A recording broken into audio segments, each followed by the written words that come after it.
आपका स्वागत है आपके अपने YouTube चैनल महाअध्ययन में। वीडियो को लाइक करें और अगर आपने अभी तक चैनल को सब्सक्राइब नहीं किया है तो जल्दी से कर दें।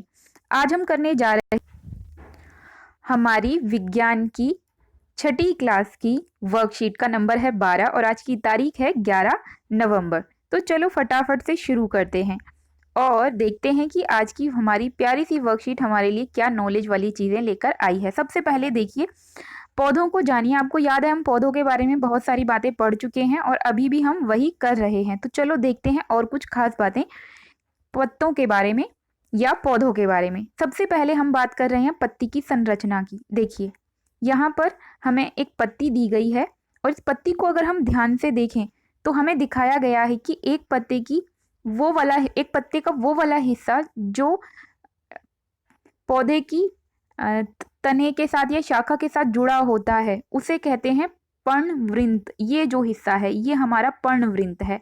इसके बाद यही जब अंदर की तरफ बढ़ता है, बीच से होता हुआ दिखाई देता है, इसे हम बोलते हैं मध्य शिरा। मध्य शिरा। और इसके साथ ही जब ये पत्ता आगे की तरफ बढ़ता है तो दोनों छोर इसके मिलते हैं और जहाँ ये मिलते हैं तो ये चपटा सा हो जाता है। चपटा मतलब जहाँ पर फैला हुआ भाग मिलता है उस हिस्से को कहते हैं चपटा होना। तो जहाँ पर ये हिस्सा चपटा होने लगता है इस हिस्से को बोलते हैं फलक।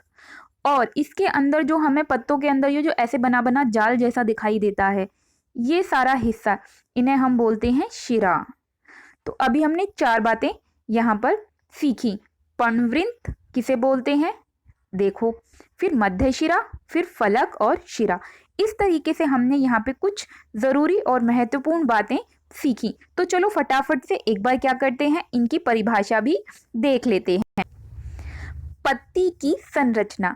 पत्ती चपटी, पतली और हरी होती है। तो ये तो हमें पता ही है कि पत्ती चपटी, पतली और हरी होती है।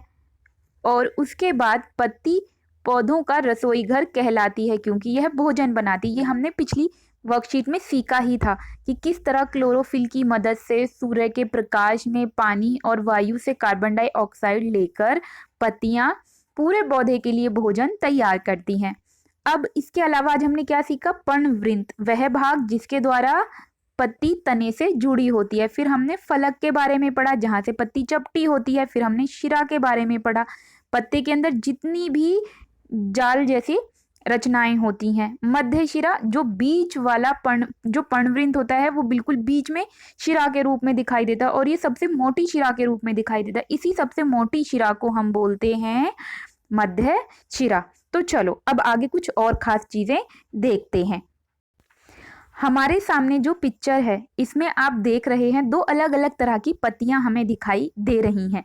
अगर हम इस वाली पत्ती को देखते हैं तो हम देखते हैं कि इसके अंदर जो शिराओं का जाल बना हुआ है वो इस तरह बना हुआ है, बिल्कुल सीधा सीधा, एकदम सीधी सीधी इसमें लाइनें खींची हुई हैं। जबकि हम दूसरे वाले पत्ते को अगर देखते हैं, इस वाले पत्ते को, तो हम देखते हैं इसके अंदर शिराओं का जाल बना हुआ है, फैली हुई हैं इस तरीके से और उनमें से भी छोटे छोटे रोएं इस तरीके से निकले हुए हैं। तो दोनों पत्तियों को अगर हम अलग अलग तरीके से अगर ध्यान से देखते हैं तो हम देखते हैं दोनों में अलग अलग तरीके के शिराओं के जाल हैं या शिराओं के विन्यास हैं। इसे विन्यास बोलेंगे, जाल भी नहीं, विन्यास। तो अलग अलग तरह के विन्यास हैं। तो जिसमें एक शिरा के साथ में दूसरी शिरा सीधे सीधे गुजर रही है तो ये समानांतर है। आपने मैथ में पढ़ा, ये समानांतर किसे कहते हैं। इसीलिए इस तरह की पत्तियों को हम बोलते हैं समानांतर शिरा विन्यास वाली पत्तियां। और जो दूसरी है उसके अंदर जाल बन रहा है तो उसे हम बोलते हैं जलिका शिरा विन्यास वाली पत्तियां। तो चलो देखो अब हमने क्या सीखा और क्या जाना, एक बार इसे भी देख लेते हैं। अगर हम आसान शब्दों में कहें कि शिरा विन्यास क्या है, तो शिरा विन्यास है पत्तियों पर शिराओं द्वारा बनाया गया डिजाइन। और शिरा क्या है, शिरा पत्ती के अंदर जो जाल जैसा हमें दिखाई देता है। ये हमने अभी ऊपर ही पढ़ा था कि शिरा क्या है, आपको याद ही होगा। और अभी अभी हमने जालिका शिरा विन्यास और समानांतर शिरा विन्यास पढ़ा, तो इसकी परिभाषा हम देख लेते हैं। मध्य शिरा के दोनों ओर जाल जैसा डिजाइन जालिका शिरा विन्यास है और यह शिराएं एक दूसरे के समानांतर होती हैं तो वो समानांतर शिराविन्यास है।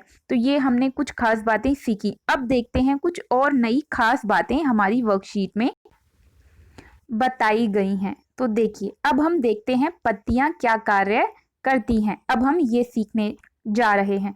तो हमें पता है, हम पहले भी पढ़ चुके हैं, अभी हम एक बार उसकी रिवीजन कर रहे हैं कि पत्तियां क्या क्या काम करती हैं। पौधे के लिए भोजन बनाती हैं और विभिन्न गैसों का आदान प्रदान करती हैं। आदान प्रदान मतलब लेती भी हैं और देती भी हैं। जैसे हम हमेशा बात करते हैं कि पेड़ ऑक्सीजन देते हैं, तो इसका मतलब वो ऑक्सीजन देती भी हैं, कार्बन डाइऑक्साइड लेती भी हैं, तो आदान प्रदान करती हैं। पत्तियां सूर्य के प्रकाश में हरे रंग के पदार्थ यानी कि क्लोरोफिल की उपस्थिति में भोजन बनाती हैं और इसमें वो जल और कार्बन डाइऑक्साइड का भी इस्तेमाल करती हैं, जिसे हम कहते हैं प्रकाश संश्लेषण प्रक्रिया। आपको ये याद रखना है, अगर आपसे पूछा जाता है कि प्रकाश संश्लेषण किसे कहते हैं, तो प्रकाश संश्लेषण मतलब प्रकाश की मौजूदगी में पत्तियां क्लोरोफिल का इस्तेमाल करके जल और कार्बन डाइऑक्साइड की सहायता से पत्तियां पौधों के लिए भोजन बनाती हैं।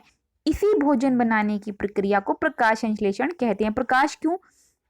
क्योंकि सूर्य का प्रकाश इसमें बहुत महत्वपूर्ण है। और संश्लेषण मतलब वो सभी चीज़ों को छोटे छोटे हिस्सों में बांटकर विश्लेषण करके उसका संश्लेषण करके उसको इस्तेमाल करती हैं। तो ये हमने बहुत सारी बातें अभी अभी सीखी। तो चलो फटाफट से कुछ और चीज़ें देखते हैं, और जिसमें हम सबसे ज़रूरी चीज़ देखते हैं कि आज हमने क्या सीखा। तो चलो फटाफट से बढ़ जाते हैं आगे की ओर कि आज हमने क्या सीखा।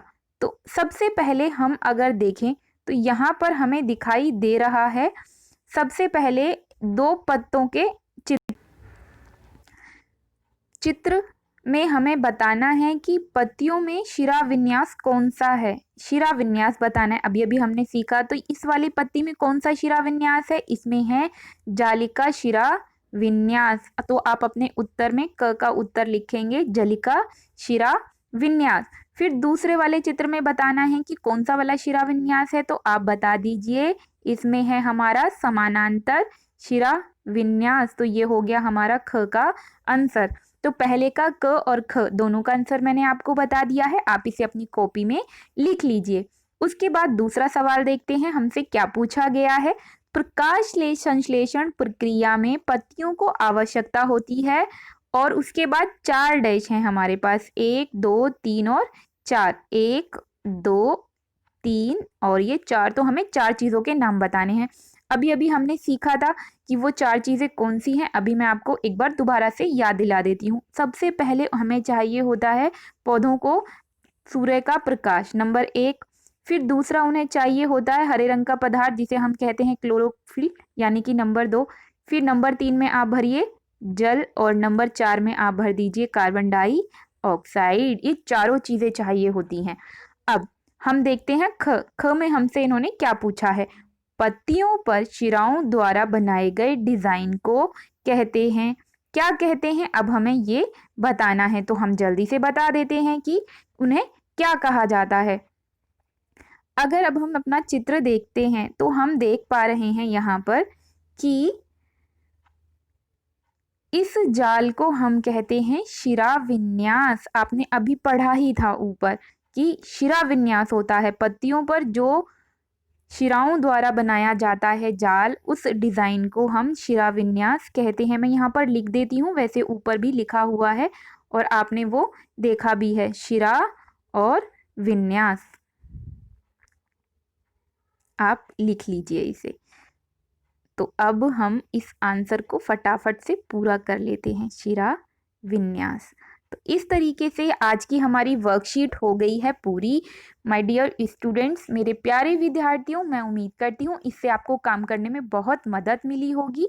तो अगर आपने अभी तक चैनल को सब्सक्राइब नहीं किया है तो फटाफट से कर दीजिए। वीडियो के नीचे आ रहा है रेड कलर का निशान जिस पर लिखा है सब्सक्राइब, उसे क्लिक करते ही कलर हो जाएगा चेंज। और वीडियो को लाइक करना बिल्कुल भी ना भूलें। वीडियो को शेयर भी ज़रूर करें क्योंकि ज्ञान बांटने से बढ़ता है। साथ में मैं आपको बधाई देना चाहती हूँ कि आपका ये चैनल, आपका अपना महाअध्ययन चैनल आज 700 सब्सक्राइबर्स को पूरा कर चुका है। तो आप सभी को बहुत सारी शुभकामनाएं, ढेर सारा प्यार और बहुत सारा धन्यवाद। फिर मिलते हैं ऐसी ही प्यारी सी वीडियोस के साथ। तब तक के लिए स्वस्थ रहें, खुश रहें और नमस्कार के साथ साथ धन्यवाद।